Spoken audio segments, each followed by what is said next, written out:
Hello everyone and welcome to our new English lesson. Today's topic is going to be about human rights. By the end of this lesson, students will be able to recognize the meaning of human rights and they will learn vocabularies related to human rights. So let's get started.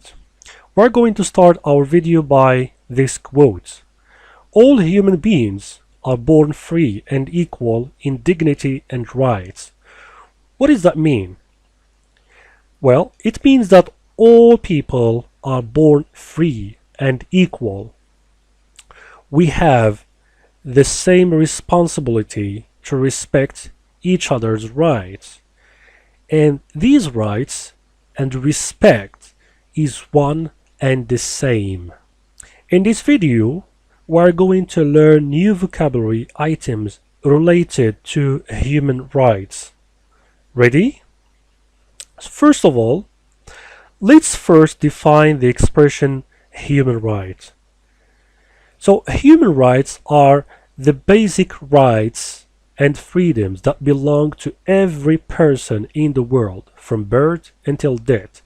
These rights allow all people to live with dignity, freedom, equality, justice, and peace. Next, the origin. To talk about the origin, we need to go back in time, exactly in 1948. It is the year when the United Nations has adopted the Universal Declaration of Human Rights. What is the Universal Declaration of Human Rights? It's this document.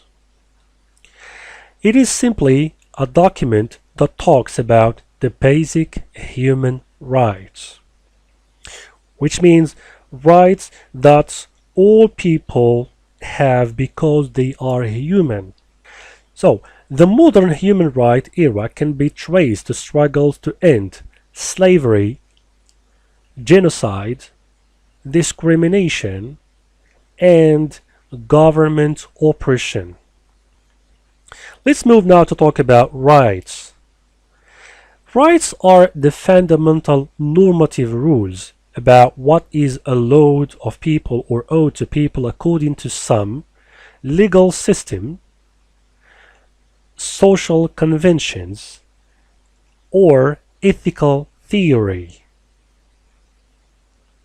So what are some of the characteristics of human rights?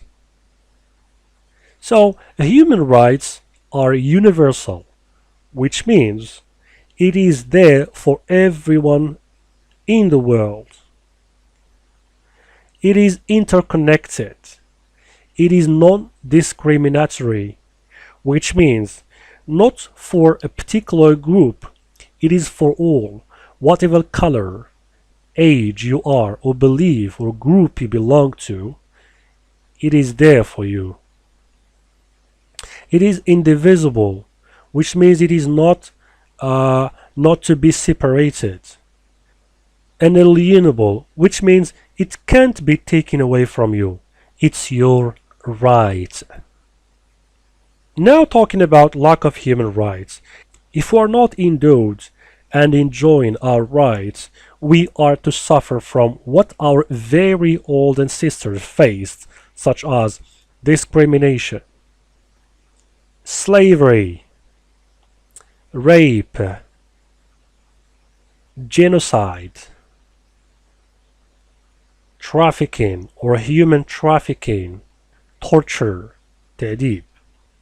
Let's move now to talk about examples of human rights. So, the Universal Declaration of Human Rights came with a long list of rights that all human beings should have. We're going to mention some of these rights.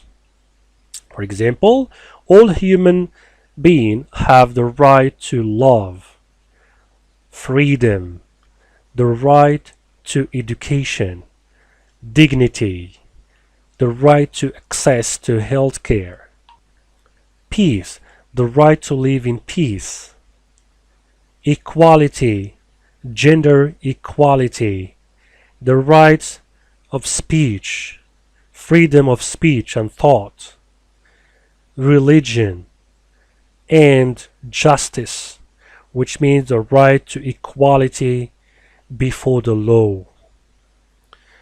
Great. Now we are going to practice some activities. The first activity is like this. First activity, you fill in the gaps with the proper expressions. We have freedom of speech, freedom from slavery, the right to education, the right to have health care, the right to vote, the right to have a job, the right to equality, the right to life and liberty and personal security. You have here pictures and your job is to fill the gaps with the proper expressions. Activity number 2. In this activity you are going to match the expressions with its right definitions. On the left you have expressions and here on the right you have their definitions. The first expressions, the right to have health care. Next, the right to education, the right to vote, the right to equality, the right to have a job, the right of speech, freedom from slavery, and the right to life, liberty, and personal security. Definition A. Freedom to express your opinion freely. The right to have a desirable work and join trade unions. C. Freedom from being a slave to anyone. D. The right to have a secure life and enjoy your freedoms. E. The right to be treated equally before the law. F. The right to have access to medical services. G. The right to participate in free elections. And H. The right to have access to education. That's all for this lesson. Thank you for watching the video. Hope you enjoyed it and see you next lesson inshallah.